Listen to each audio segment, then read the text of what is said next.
5, 4, 3,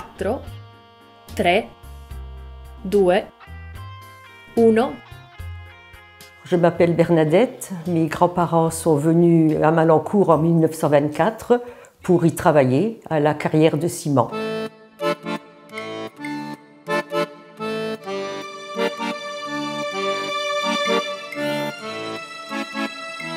Italienne toujours. Mais j'aime la France maintenant.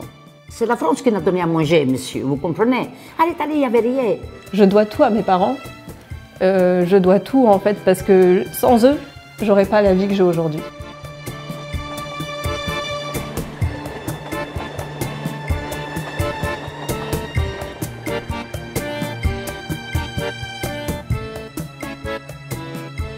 Je suis venu en France en 1959. Mon grand-père parlait énormément de son arrivée en France parce que c'était quelque chose qui a été difficile pour lui. Et 15 jours après son mariage, il est parti en France, en 58. À 18 ans, j'ai décidé de partir. J'ai laissé ma mère, mon père, ma soeur et tous mes cousins. À l'âge de 18 ans, c'était dur, c'est pour ça que j'ai fait la chanson « Oh mamma mia ». Oh mamma mia, come potrei lasciarti così lontana? Io vorrei essere sempre a te vicino. Oh mamma mia. Je m'appelle Maria, donc je suis ici parce que je me suis mariée avec ce monsieur. Et j'ai dû le suivre, parce qu'une fois qu'on est marié, il faut rester avec le mari. Je suis venue en France en 1953 avec la famille. Mon père il nous a ramenés. Mon père travaillait déjà en France. Comme mon père, il avait 45 ans quand il est venu. Il était frappé par la limite d'âge d'émigration et il a dû passer par les montagnes. Il est passé par la Suisse et heureusement, les douaniers complaisants l'ont laissé passer. Ils ont fermé les yeux quand ils les ont arrêtés. Oui, c'était des accords franco-italiens. Hein, oui. Je pense qu'il y avait un consulat qui devait gérer quand même le passage d'un pays vers l'autre. Sinon, c'était du clandestin, quoi. Hein. La France ou d'autres pays avaient besoin de main-d'œuvre. Ils en avaient besoin, donc ils organisaient même les voyages. Ils organisaient même des trains spéciaux pour les migrants. Tout travail mérite salaire et tout travail est bon à prendre, surtout pour des gens qui sortent pratiquement de la misère, qui ne peuvent pas donner à manger à leur famille. Notre arrivée en France, mon mari, il a dit qu'il arrivait le 24 avril, comme je dis, à Metz, à la gare. Et à la gare, il y avait un chemisier et la neige comme ça. Et lui qui tremblait des fois. Elle a ouvert la valise pour se prendre la veste. La gare était en bois, encore à Mézières-les-Messes, et quelqu'un est venu nous chercher avec une mobilette. On a mis la valise sur la mobilette, on marchait, ça paraissait énorme. On est arrivé à la rue Joffre, c'était les premiers, on appelait ça les blocs de la rue Joffre. On était au dernier étage, et par la fenêtre, il y avait des boules de feu qui nous crachaient presque à la figure, c'était le crassier. On n'avait jamais vu ça. Que ce soit des oncles à ma maman ou à mon père, il y en a qui sont partis au Canada, en Amérique, au Venezuela. Donc il y avait plusieurs régions qui attiraient, y compris ici la Belgique ou l'Allemagne, quoi. Hein. Donc ils ont choisi la Lorraine, pourquoi? Parce qu'il y avait des personnes qui étaient déjà venues quelques années avant et qui étaient retournées en Italie. Et puis c'est là qu'on a dit, bon, c'est une région très porteuse. D'ailleurs, je crois qu'on appelait ça l'Eldorado.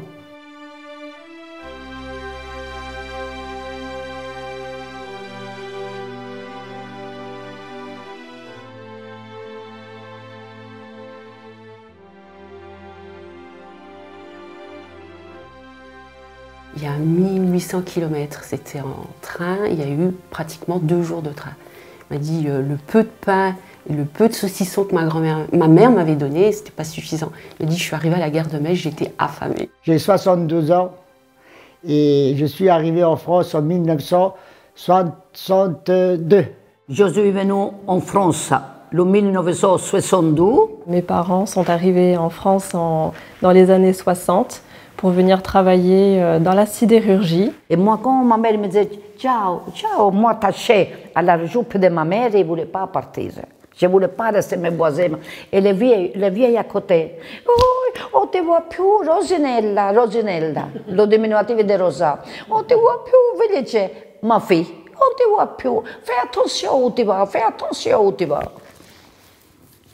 Oui, oui. On était dans cette maison, dans un lit, à 3 personnes, parce qu'il n'y avait pas de place. À l'époque, les Français ne louaient pas les logements aux Italiens. Il n'y avait pas question que les Français louaient un appartement aux Italiens, aux étrangers, quoi, parce qu'on était étrangers. J'ai dit, mais où est-ce qu'on va dormir maintenant? On a acheté un lit d'occasion, un fourneau d'occasion. On n'avait pas beaucoup d'argent. On n'avait pas beaucoup d'argent. Alors, on a de l'une, de l'autre, on n'était pas jaloux comme maintenant. C'était une autre époque, c'était merveilleux. Je retournerai encore une fois à l'époque des gens, comme on se respectait, comme on allait se boire, tout le monde. Et il y avait presque tout mon village ici. On était quand même à 10 hein, dans la famille. Hein. Et il fallait donner à manger à toute la marmaille, là, comme on dit. Chose que ça m'a choqué, que je n'avais pas de toilette et douche dans ma maison. Je dis à mon mari, ah non, je dis, moi je ne descends pas avec le seau qu'il y a des autres dans l'escalier. Mais finalement, au bout de quelques mois, quand j'ai vu que les autres faisaient pareil, on s'est habitué. Hein. Je suis arrière-petit-fils d'immigrants italiens qui étaient venus à Villerue pour trouver du travail dans les années 1920. Moi, je veux dire franchement la vérité, je suis arrivé ici comme de le paradis tellement que j'étais content. Ah ben mon père, il était aux anges, lui. Hein. Lui, il avait fait venir sa famille en France. Parce que moi, à dire vrai, je ne voulais pas rester. On avait beaucoup de terrain là-bas et mon père, déjà, il n'a pas voulu venir à la mairie pour me signer pour la carte d'identité. Hein, parce qu'il ne voulait pas que je vienne ici. Et à Haumécourt, tu es bien arrivé et c'est là que je t'attendrai, pour que je t'attendrai à Haumécourt, voilà. Et l'appartement est prêt. Et voilà, ton cher mari qui pense à toi toujours.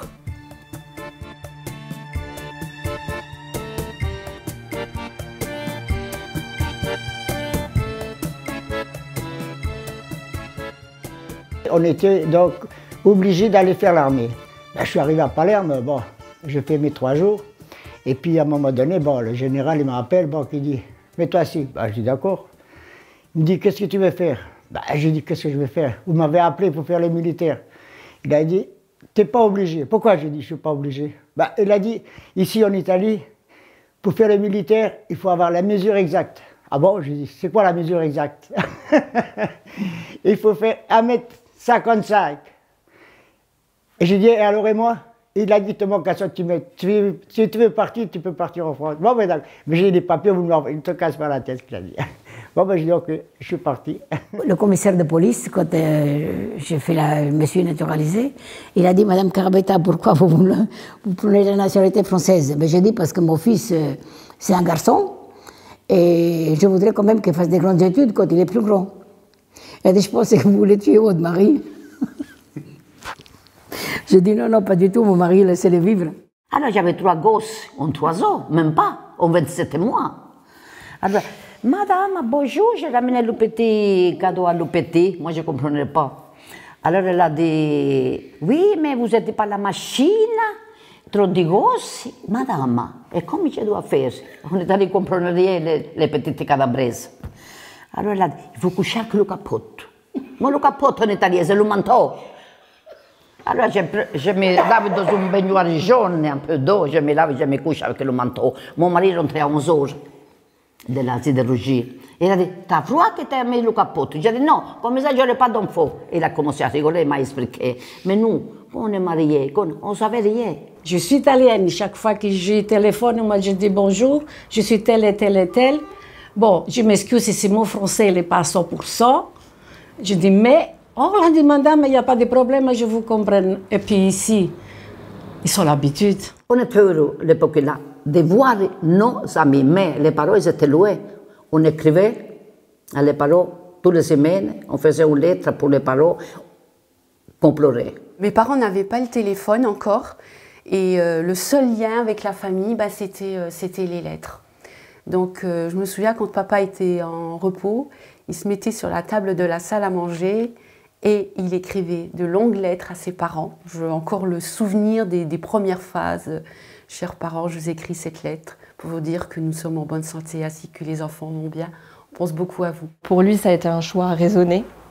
Et quand il s'est marié en fait avec ma mère, donc il l'avait prévenu, il a dit écoute, moi je veux pas te forcer, mais moi ma vie elle va être en France. Et ma mère a accepté. Et à un moment donné, elle a vraiment voulu revenir parce que c'était trop dur. Elle parlait pas la langue, elle connaissait personne. Ma mère, elle voulait aller tous les ans en Italie pour voir son père parce que sa mère était déjà décédée. On dormait dans la voiture, mais on en garde un souvenir avec mes sœurs et frères, quelque chose de super quoi. C'était le quotidien, tous les ans, mais elle partait avec des valises, on ne peut pas s'imaginer. Elle partait chargée, elle revenait chargée, oh là là.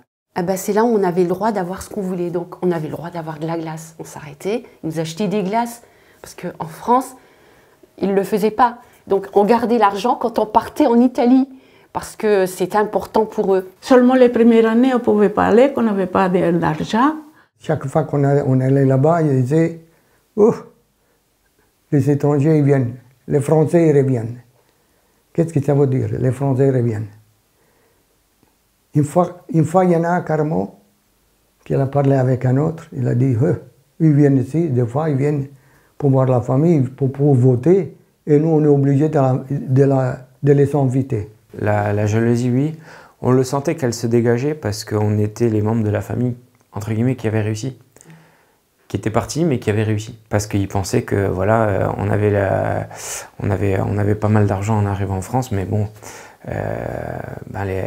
pour avoir cet argent, il fallait travailler, quoi. La jalousie qu'il pouvait y avoir, c'était peut-être au niveau de certaines fratries. Des oncles, peut-être, qui disaient « Oui, mais vous, en France, vous avez les moyens. Vous, en France, vous vivez pas pareil. » Ils étaient jaloux quand nous, on achetait... Moi, j'avais une très belle maison de l'année 70. En Italie, il était considéré comme l'immigrant, ou stranier, l'étranger. Et en France, c'était le rital. Donc, quelque part, il n'était plus à sa place en Italie et peut-être plus à sa place en France. Je pense que c'était un peu, comment dire, tendu par rapport à mes grands-parents, parce que y avait le fait d'être parti, d'avoir quitté le pays. Hein. C'était pas facile. Et c'était surtout le fait qu'ils attendaient qu'un jour ils reviennent. Pour traverser la ville, il faut d'abord de la patience, car les passages à niveau sont souvent fermés.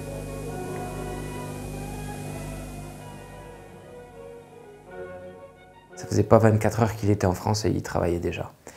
Et le travail, pour lui, c'était vraiment quelque chose de très important. Je pense que pour les immigrés italiens, ça a été quelque chose de très important aussi, parce qu'ils venaient ici pour vraiment travailler. Et dans l'éducation qu'on a reçue de la deuxième, la troisième génération, le travail, c'est vraiment une valeur qui est très très importante. Ma vie au travail, au début, c'était dur. Hein. Très très dur. On était bouche-trou. Tu savais que ça veut dire bouche-trou. On sait qu'il manquait à gars. Moi, pop, c'est moi le premier qui va là-haut. Parce que tous les mauvais travaux qu'il y avait de l'usine, c'est l'immigré qui l'ont fait avancer. Je pense que ça lui a fait du bien de venir ici. Travailler moins, non, mais il était un peu soulagé parce qu'il avait tous les mois la paye est tombée. Voilà, c'est ça. Mais après, c'était plus la même chose. Parce qu'il y a beaucoup des Italiens après qui sont mandés chefs. Hein?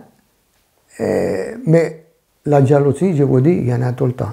Il a terminé chef de chantier et aujourd'hui, si vous parlez à beaucoup de personnes de M. Giovanni Lisi, il est quand même reconnu comme un maçon de grande qualité. Hein. Ça, c'était quand même sa fierté. Au dernier, j'atterris à l'Épice, parce que là-bas, ça payait beaucoup. Oui, mais l'Épice, ils m'ont donné un beau souvenir. Il a l'amiante dans les poumons. Mon mari était chauffeur poids lourd. Et il a voulu à tout prix acheter un camion, mais comme il a su que j'étais de nationalité française, parce que les Italiens n'avaient pas le droit à l'époque de se mettre en transport, comme il a su que j'étais de nationalité française, il a voulu acheter un camion dont il a mis à mon nom, parce qu'il était obligé, hein, on ne pouvait pas faire autrement. Heureusement d'ailleurs, je n'ai pas signé. Et puis de fil en aiguille, d'un camion, deux camions, trois camions, à la fin on en avait 25 ou 30 par là.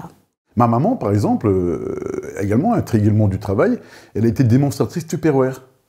Donc c'était aussi, il fallait être capable d'expliquer le milkshaker, les sorts salades. Quand on était tous les deux, il m'expliquait, il me dit, tu sais Julien, Moi, j'ai pas pu faire d'études, fais les études pour moi. Tu as les capacités de le faire. Moi, le papy, il sera fier de toi, parce qu'il parle toujours à la troisième personne. Et je n'ai pas été à l'école, hein, je l'ai appris comme ça. Bon, un peu, on a été à l'école à l'usine, mais c'était pas grand-chose. Hein. Il y a eu un petit peu de difficulté d'intégration par le biais de la langue, déjà. Hein, c'était pas simple. Hein. Je veux dire, nous, on a déjà aujourd'hui la chance d'avoir Internet et puis de savoir où on va. Alors, eux, ils arrivent dans un endroit, ils ne savent pas à quoi ça peut ressembler. Et ils ne savaient pas qu'un jour, il y aurait autant de neige, parce que la première fois qu'ils ont vu de la neige, ils ne savaient pas à quoi ça... Ils n'imaginaient pas ce que c'était de la neige, quoi. Hein. Et ma maman ne connaissait pas un mot français. Donc mon papa lui avait donné de l'argent, il lui a dit, maintenant, tu vas aller en course. Il dit, mais tu viens avec moi. Il lui a dit, non, tu vas y aller. Tu sais toi, parce que sinon, tu ne sauras jamais parler français. Parce que pour lui, c'était important que ma maman se débrouille sans lui et qu'elle sache parler français. Parce que c'était une manière de s'intégrer. Donc, à l'époque, il n'y avait pas de supermarché. On ne pouvait pas aller se prendre et se servir. Donc, ma maman, elle me racontait, elle me disait, quand j'allais au magasin pour les lames de rasoir, je faisais comme ça. Elle devait faire les courses, tout ça. Et elle devait aller à la boulangerie. Et c'est vrai qu'elle n'a jamais, je pense, elle s'est toujours sentie italienne. Et je crois qu'elle n'a jamais fait vraiment l'effort d'apprendre le français. Parce que ça a été très difficile pour elle, je pense. Quand les enfants ne mariaient pas celle que la mère disait, ils n'étaient pas contentes, hein, les belles-mères. Bon. Enfin, moi, j'ai contente ou pas contente, c'est mon mari, et puis le reste, je m'en foutais, quoi. On ne pouvait pas s'adresser à notre père comme on s'adressait à notre maman, qui était vraiment notre confidente, et c'est elle qui réglait tous les problèmes. Mais moi, j'étais à la maison, je suis couturière, alors je faisais des robes, des pantalons à les gosses, et des amis, des fois, des jupes, quelque chose d'autre. Je ne voulais pas déjà me marier, je ne voulais pas émigrer, de laisser ma mère, mes parents, mes voisines, parce qu'à l'époque, là, on était tous pauvres dans le village, mais on s'aimait tous. En vérité, on partageait. Il y avait toutes les communautés réunies, espagnols, portugais, algériens, marocains, tunisiens, il y avait même des familles yougoslaves, il y avait de tout, et des Français aussi, bien entendu. Donc, ils n'ont pas eu de mal à s'intégrer parce que déjà, ils se sont retournés un petit peu vers les communautés, alors, sachant quand même qu'il y avait aussi d'autres Italiens. Quand mon mari était là, j'étais avec le mari, mais quand lui n'était pas là, j'ai trouvé les familles là, ils travaillaient les maris aussi, et nous travaillions, comme je l'ai dit, ensemble. On était bien. Aussi, s'il y avait des Français, on était bien. Heureusement qu'il y avait cette communauté italienne pour l'aider en fait à s'intégrer en fait à la France. Mon mari allait travailler, moi je restais à la maison à faire à manger. J'allais voir tous les amis parce que les Italiens, on n'avait pas oublié ça. On allait de l'un à l'autre. Moi j'étais sans emploi parce qu'à l'époque il n'y avait pas de travail au Moselle. Il y avait beaucoup de richesses pour les hommes pour travailler à la sidérurgie, mais pour les femmes il n'y avait rien. Comme tout le monde, comme tous les parents. Je suis resté tout seul. Mamma son tanto felice, vive lontano perché mamma. La photo là, 18 000 francs. Ça, mais ça coûte. C'était la moitié de la paye d'un mois. Et c'est que tu le fasses. Et bien là, c'est ça le souvenir. J'avais vraiment dans le corps. C'est tout, ma mère, j'étais trop attaché avec moi. Trop. Mamma, ma la canzone mia più bella sei tu, la vita, e per la vita non ti lascio mai più. Moi, écoutez, je l'ai vécu bien parce que j'allais à l'école en Italie, mais je faisais le secondaire et j'avais appris le français en deuxième langue. Ça s'est bien passé, ils ne se plaignaient pas de l'accueil des Français. En plus, comme ils étaient tous des catholiques pratiquants, ils allaient à la messe au village. L'intégration s'est faite aussi un peu par ça. Il y avait la famille Muller. Eux, c'était un peu raciste. C'est à cause de eux, nous on est obligés de se casser la tête, parce que nous, qu'est-ce qu'on a fait les Italiens? On a construit, on a fait ci, on a fait ça. Après, eux, ils ont dû faire aussi. Alors, ils avaient plus de travail et ils n'étaient pas si contents. Parce qu'eux vivaient bien dans la maison de l'usine, ils avaient tout gratuit. On ne parlait pas de racisme hein, quand on était gosse. Hein. Je ne sais pas maintenant pourquoi c'est comme ça maintenant, mais bon, je vous ai dit, à la Potence, on vivait tous, on était tout un mélange, là. Bon, on se chamaillait comme partout, mais c'était jamais des choses... Même les parents, des fois, ils avaient un petit peu, mais c'était pas grave. Hein. Il y a des gens qui étaient racistes. On disait toujours, ah, italien. Il y en avait même qui disaient, oui, les Italiens, ils viennent ici, ils mangent des pains avec des olives et s'achètent des maisons. Mais il fait du mal à qui? Il fait du mal à personne. J'avais des copains, mais pas trop tout près. Moi, j'étais à type, chacun pour moi. Moi, j'en avais un à côté, là, même qu'il était raciste, qu'il ne pouvait pas le voir. Et tous les ans, je donnais quelque chose de jardin. Je ne tenais pas des rancœurs à dire non, il m'a dit ça, non, ça ne fait rien. On était 4, on jouait dans le jardin de chez ma copine. Et à un moment donné, Isabelle est venue me voir. Et elle me dit, bah écoute, ma maman, elle veut plus que tu restes ici. Mais je dis, pourquoi? Et elle était peinée de me dire ça. Elle me dit, bah parce que t'es pas comme nous. Voilà. Et c'est la première fois que je me sentais, je dis pas salie, mais je me sentais étrangère. On me faisait comprendre que j'étais étrangère. Pourtant, je comprenais pas. Moi, j'étais née en France. Et c'est Isabelle, ses parents, enfin, juste... Pour l'anecdote, ses parents sont d'origine polonaise. J'ai pas eu le sentiment de racisme. D'ailleurs, nous, on parlait pas de ça. On parlait du foot, on parlait... Alors, c'est sûr que quand on revenait de vacances, on vendait notre pays. Hein. On revenait d'Italie, l'autre revenait du Portugal. Alors, on avait tous qui avait le pastèque, qui avait les figues de Barbarie. Et puis donc, on échangeait avec ça. Et puis, bon, on avait le nouveau survêtement de l'équipe d'Italie, par exemple. Mais voilà, c'était tout. Il y avait un petit peu de petit patriotisme, quoi, hein. Chauvinisme, mais pas plus. J'ai pas le sentiment qu'il y a eu du racisme entre nous. À l'école, ils nous appelaient macaroni, mais moi je m'en foutais. Il me disait qu'effectivement, combien de fois il a eu des remarques de sale rital, hein, tout simplement, hein, parce que celui qu'on connaît le mieux, sale rital, etc. Et puis, mais malgré tout, j'ai pas l'impression qu'il l'ait mal vécu. En tout cas, c'est bien passé. Tous les macaronis à l'époque, mais moi je faisais pas attention. Ouais, ils disent ce qu'ils veulent. Hein. Nous, on est ici, on travaille honnêtement, on n'emmerde personne. Excusez-moi du mot, mais on n'emmerdait personne. Hein. On travaillait honnêtement, on faisait notre vie comme... Bon. Après que j'ai commencé à parler un petit peu plus, qu'il y avait des Français et tout, là, on était bien. Les Français, ils étaient contents qu'on était là, je suppose. Ils étaient toujours contents. Bon, malgré qu'ils nous appelaient macaroni. Mais enfin, c'était bien quand même. Je ne regrette rien. Non. Là où il y a eu de la sidérurgie, où il y a eu de la mine, il est évident qu'ils ont fait effectivement, ils ont façonné, je veux dire, cette région. Parce que merci à tous les émigrés, italiens, mais même les autres, espagnols, etc., qui on a construit, on a grandi la France. En tant que petit-fils d'immigrés, donc de la 3e génération, moi je dis merci à la France, parce que ça a vraiment été une nouvelle terre d'accueil. Quand on est venu en France, ben, il m'a apporté de la joie, parce que j'ai eu de l'argent pour pouvoir me construire une maison, pour pouvoir agrandir ma famille et mes gosses. Donc il y en a qui sont...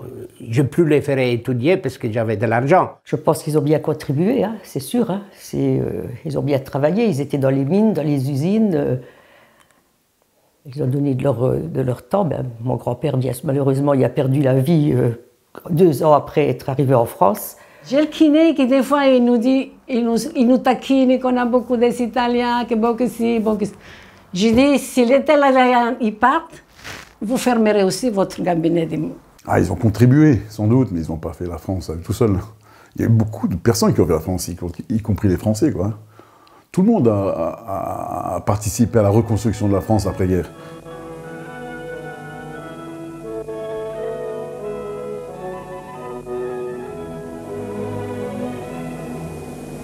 L'usine du groupe Wendel-Sidélor produit environ 1 million de tonnes d'acier par an, sous forme de profilés, fil machine et pale planche. Il y a les Italiens, mais il n'y a pas qu'eux. Il y a tous les autres. Moi, j'aime bien inclure aussi tous les autres, parce que, mine de rien, je veux dire, les Portugais, les Algériens, tous ceux qui sont proches de nous ont vécu la même chose. C'est Et on vit la même chose. Du coup, ils ont aussi permis à l'Italie de se développer parce que grâce aux fonds qu'ils obtenaient de leur salaire, ils ont permis de donner de l'argent à leur famille en Italie. Donc je pense que ça a aidé la France, mais aussi l'Italie à la fois. Toute nationalité ou toute origine, peu importe qu'elle soit italienne, algérienne ou autre, ou portugaise, elle apporte quelque chose. Je veux dire, ils sont venus plutôt. Ils sont venus avec leur culture, ils sont venus avec leurs idées, ils sont venus avec leurs compétences d'une certaine façon. Les gens qui sont venus, ils ont beaucoup apporté. Parce que les gens, ils travaillaient beaucoup plus que les Français. Non pas pour critiquer les Français, parce que les Français avaient un travail bien déterminé. Ils travaillaient dans les bureaux, ils travaillaient, alors que l'Italien, il prenait n'importe quel travail. Il travaillait plus et après, il travaillait après les heures pour arriver, pour réussir. Hein. On a participé à faire, par exemple, les maisons. On a acheté des voitures. On n'a pas envoyé des sous en Italie. Si, on envoyait des francs à des parents qu'on a des saisons rien. Mais sinon, on a travaillé pour la France, on est pour la France. Mais non, je ne partirai plus en Italie. Pour moi, la France, c'était comme plus meilleur qu'Italie, que là, ici, on a trouvé du travail, on avait à manger, on avait tout. Voilà. Les gens ont fait des sacrifices, mais ils sont arrivés, quoi. Mon père me disait toujours, j'aime mon pays, bien sûr, j'y suis né, j'aime beaucoup mon pays, mais je n'oublie pas que c'est la France qui m'a nourri. On a contribué, c'est sûr, parce que par leur travail, parce qu'ils ont amené, la gastronomie aujourd'hui, qui ne va pas manger en pizzeria, qui ne connaît pas la cuisine italienne.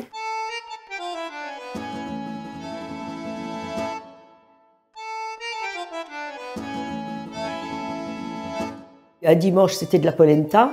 Le dimanche suivant, c'était des pâtes fraîches que ma maman faisait le dimanche matin et qu'on mangeait aussitôt. Il y avait la dame où c'est que moi j'habitais, c'était Madame Badge, il me disait il faut mouiller le pain dans la sauce tomate, comme ça tu remplis le ventre. Et voilà, c'est ça que j'ai fait. Et c'est pour ça qu'après j'ai grossi. C'est qu'est-ce qu'elle me dit, oh mamie, de toute manière chez toi, il y a toujours de quoi manger, le congélateur elle est plein. Parce que le manger ici, je n'aime pas tellement. Moi oui, moi je mange que la même, comme là-haut. En Italie, c'est la même. Il ne peut pas se passer les pizzas, les pâtes au four, oh là là. Et surtout le vin, il ne faut pas oublier le vin. Ah j'en fais une cure là-haut. Les semaines italiennes sont très importantes, voilà. Ah, il y a les semaines italiennes, vite il faut aller chercher la sauce. Voilà, c'est ça. C'est difficile de préférer la gastronomie française et italienne. Elles sont toutes les deux différentes et excellentes. On peut faire le petit aparté sur l'intégration par la cuisine. Je sais que ma maman, elle a eu à cœur de savoir faire des bouchées à la reine, de faire de la blanquette de veau, bref, des plats français, quoi. Y compris du couscous, elle fait très bien le couscous, la choucroute et tout, quoi. Donc voilà, c'était une volonté de dire, voilà, j'habite en France, eh ben, on va vivre un petit peu à la française. Bon, j'ai fait aussi à manger français, un rôti avec des champignons, tout ça, au biagigo d'agneau avec des fragiolets. J'ai appris bien à faire la cuisine française, mais moi, c'est l'italien. C'est important parce qu'à l'époque où elle est venue en France, ils sont venus en France, ils ont beaucoup échangé par ça. C'est-à-dire que dans la Grande Rue, on s'échangeait des plats. Voilà, les pâtes que j'ai fait à la main, goûter. Alors, ils s'invitaient, hein. Et puis, ça tournait autour du vin italien. Ça tournait autour des pâtes qu'elle faisait elle-même, etc., quoi, des pizzas même. Donc ils ont beaucoup échangé grâce à la gastronomie italienne.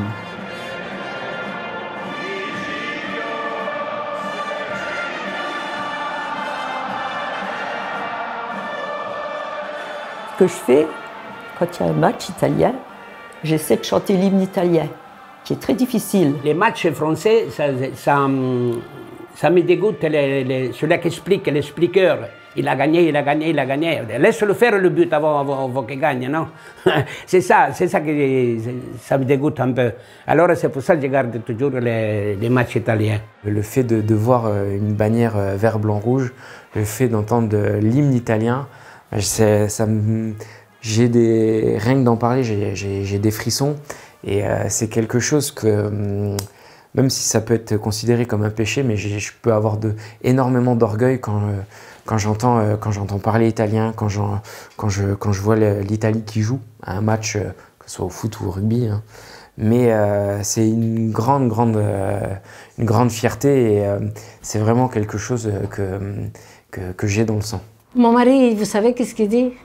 Une fois qu'on disait l'Italie et qu'il a gagné, et on était à la Groro, et elle a dit « Émile, t'es content, t'as gagné !» Quoi? Elle a dit « Moi, j'ai rien gagné, hein. C'est eux qui gagnent. » Moi, je fais match nul. Les deux. Si l'Italie gagne, mais pas contre la France, ça me dérange pas. Moi, je suis pour l'Italie, forcément. D'abord, je suis pour l'Italie, mais quand ils jouent qu'ils perdent, je suis contente aussi que c'est la France qui gagne. Voilà. Mais franchement, je dis la vérité, hein, je me sens plus italien. Parce que regarde, et ça fait quand même 64 ans que je suis ici. Et je n'ai pas oublié mes racines. Les deux, il n'y a pas de souci, on peut, c'est possible. Hein. Moi, je peux dire que je suis plus français qu'italien. Parce que c'est la France qui m'a accueilli, encore aujourd'hui, et c'est la France qui m'a donné le travail, et c'est en France que je vis. Si ça réannulé, moi j'annule l'Italie, je prends la France. Là, je pense beaucoup à mon papa. Parce qu'il aurait été fier, là. Parce qu'il était tellement fier de ses origines. Il m'a dit, il faut être fier, comme je le dis, il faut être fier d'être française, mais il ne faut pas oublier ses racines. Et il y a quelque chose qui exaspérait mon père, c'est quand il avait des amis qui disaient, ben moi j'ai oublié l'italien. Il me dit, on ne peut pas oublier. Il m'a dit, on est français, mais on ne peut pas oublier. De se dire, on oublie sa langue, c'est impossible. C'est impossible. Oublier sa langue, c'est renier d'où on vient. Il ne faut jamais oublier d'où on vient. Je pense qu'on ne peut pas oublier ça. On n'a pas le droit. Voilà. Pour moi, ce ne serait pas juste, ce ne serait pas honorer leur sacrifice. Et il est important que les petits-enfants le comprennent aussi. C'est par respect, c'est juste du respect, tout simplement. Ça vient de là. Je ne voyais pas pourquoi, comme ma vie allait se dérouler en France, je ne prendrais pas la nationalité française. Mais j'ai une partie de mon cœur qui est italien. Je me sens tout. Je suis française, je suis italienne. Quand je parle de mon pays, je suis italienne. Quand je parle avec les Français, je suis italienne de naissance, mais j'ai vécu en France depuis 1953. Pour moi, c'est comment il faut dire, c'est ma patrie. La deuxième patrie, là. Hein? Non, je suis français, allez, à part entière, mais je veux dire, bon, après, mes origines sont italiennes, je les respecte, je les aime. Hein. D'ailleurs, on va assez souvent en Italie. Mais non, ma ville est ici. Mes gosses sont nés aussi ici. Ma femme, ça fait déjà un bout de temps qu'elle est là. La France, je l'aime quand même, c'est sûr. Hein. C'est quand même la France qui m'a fait vivre. Hein. Mais le sol est toujours italien. Bien sûr, je me sens français, je suis né en France, j'ai la culture française. Mais c'est sûr que j'ai toujours cette racine italienne en moi qui me donne un peu envie d'être italien. Mais je sais bien sûr que je suis français et tout. Même si on vit en France, nos parents ont cette mentalité italienne et donc nous avons grandi avec cette mentalité italienne et non pas avec la mentalité française. Et donc c'est pour ça qu'aujourd'hui on ne sait pas dire si on est italien ou français parce qu'au final, quand on est ici, on est les Italiens et quand on est là-bas, on est les Français. Donc au final, mais il y a une énorme incompréhension, je dirais, entre les personnes. Et ceux qui nous comprennent, généralement, c'est les autres immigrés, donc que ce soit les Algériens ou les Portugais ou les Espagnols, parce que les Français de base ne comprennent pas en fait qu'on puisse être aussi attachés à nos origines, en fait. Il nous a toujours dit, la France, je suis reconnaissante de la France, parce que la France m'a donné à manger, m'a donné un travail, et a donné une situation à mes enfants. Et ça, je suis extrêmement reconnaissante. Non, je n'ai pas de regret. Moi, je pense que je me suis bien plu, j'ai mené ma vie comme j'ai voulu. Non, je n'ai pas de regret du tout, moi.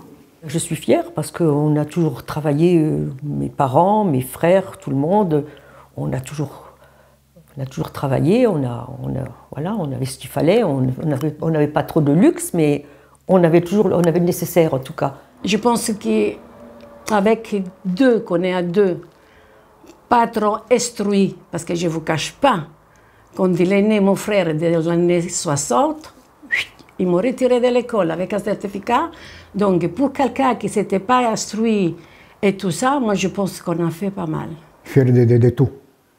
Même quand je suis au jardin, tu vas partout. De moi-même. Et même des gens qui me voient. Mes parents étaient très très gentils, oui. Et leur exemple, ils ne faisaient pas de grands discours, mais c'était leur exemple de leur vie, leur quotidien, c'était important, quoi. Ça nous a bien guidés tous, construits aussi. Bien sûr, je suis très fier. Ça n'a vraiment pas été facile pour eux. Et sans eux, on ne serait pas là aujourd'hui.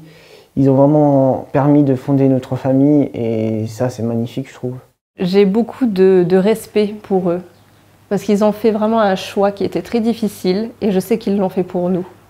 Donc je ne peux que respecter ce qu'ils ont fait. Ils ont pris une décision, mais nous, sincèrement, je ne sais pas si on aurait été capable de prendre cette décision. Et pour ça, je leur dois tout. Moi, je ne suis pas plus fière que ça parce que j'ai fait ma vie normalement, quoi. Hein. Mais c'est les gens ils voient en moi une femme qui a réussi, quoi. Hein. J'ai dit, écoute, tout le monde pour réussir, tout le monde a la portée. Hein. Il suffit de travailler, hein. Parce que le travail apporte beaucoup. Hein.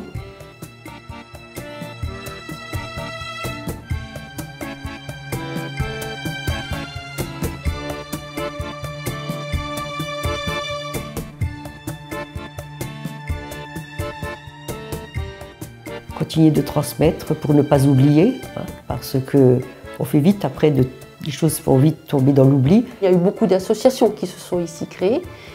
Et moi-même maintenant, depuis un an, depuis que je suis en retraite, je fais partie de l'association franco-italienne Passe Parole qui promouvoit la culture italienne. Ça m'apporte de la joie vis-à-vis des personnes.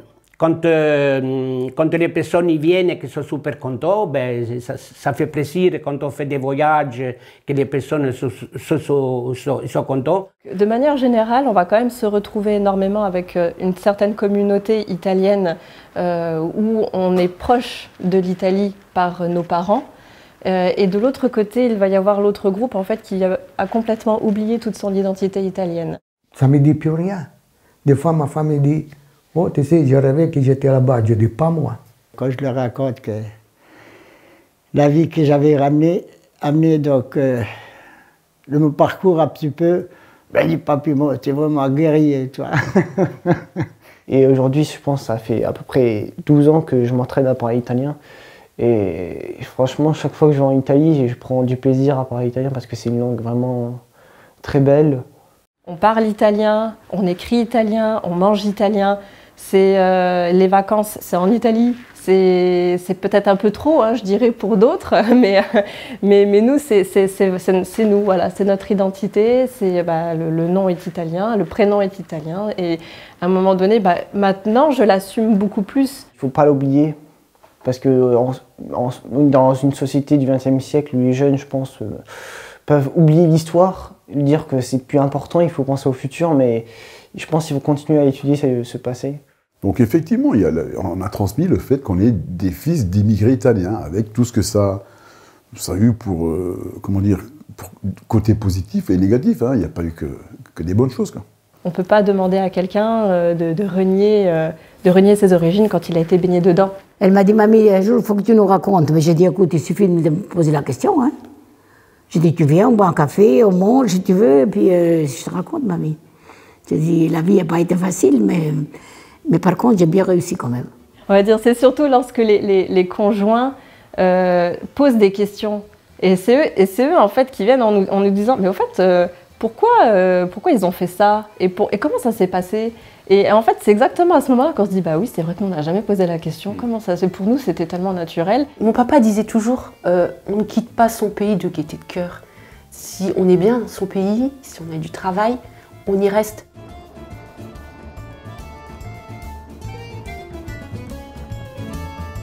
Il y a un proverbe kabyle qui dit « Si tu ne sais pas où tu vas, regarde d'où tu viens ». Et je pense que les jeunes générations doivent se souvenir d'où elles viennent. Peut-être on aurait eu un avenir en Sicile, peut-être pas. Mais ici, au moins, on a eu un avenir. Déjà, merci à tous ces Italiens qui ont fait la France aussi. Et puis voilà, puis on est tous dans le même bateau, que l'on soit français ou italien ou autre. Voilà, ça n'a pas de différence. On a tous un vécu, ça s'arrête là.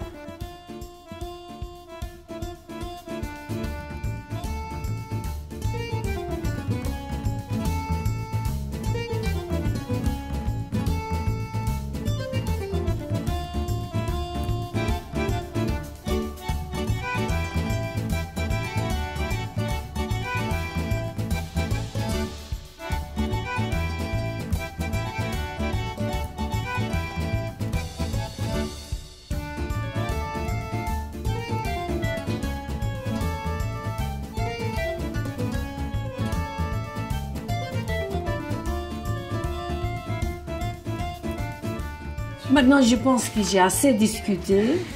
Je vais juste proposer un café et des gâteaux typiquement italiens. Autre chose qu'ils ne connaissent pas, c'est quelque chose de chez nous. Dans Sicile, c'est le cannolo siciliano avec la ricotta. Donc maintenant, je les laisse terminer. Je peux voir tout ça, moi? Grazie di avermi ascoltati e grazie tanto e arrivederci.